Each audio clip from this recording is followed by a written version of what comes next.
ഒരു കാരണമില്ലാണ്ട് സന്തോഷിക്കാൻ നിങ്ങൾക്ക് പറ്റാറുണ്ടോ? പ്രശസ്ത കവി കബീർദാസ് തൻ്റെ കവിതയിലൂടെ നമ്മെ പഠിപ്പിക്കുന്നത് എന്താണ്?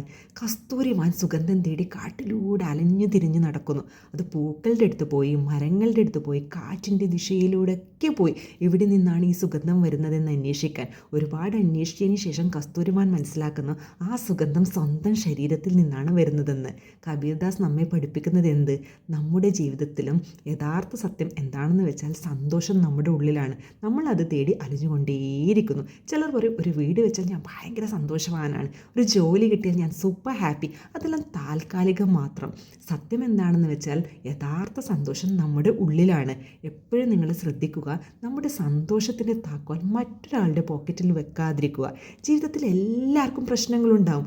ഒന്നുകിൽ നമുക്ക് ആ പ്രശ്നത്തെ ആലോചിച്ച് ദുഃഖിച്ചുകൊണ്ടേയിരിക്കാം. സെക്കൻഡ് ഓപ്ഷൻ എന്ന് വെച്ചാൽ ആ പ്രശ്നങ്ങൾ ആലോചിക്കാണ്ട് ജീവിതം തന്ന ആ ഒരു നിമിഷത്തിന് നന്ദി പറഞ്ഞുകൊണ്ട് സന്തോഷത്തോടെ ജീവിക്കുക. നിങ്ങൾ ഇതിൽ ഏത് ഓപ്ഷനാണ് തിരഞ്ഞെടുക്കുന്നത്? Thank you.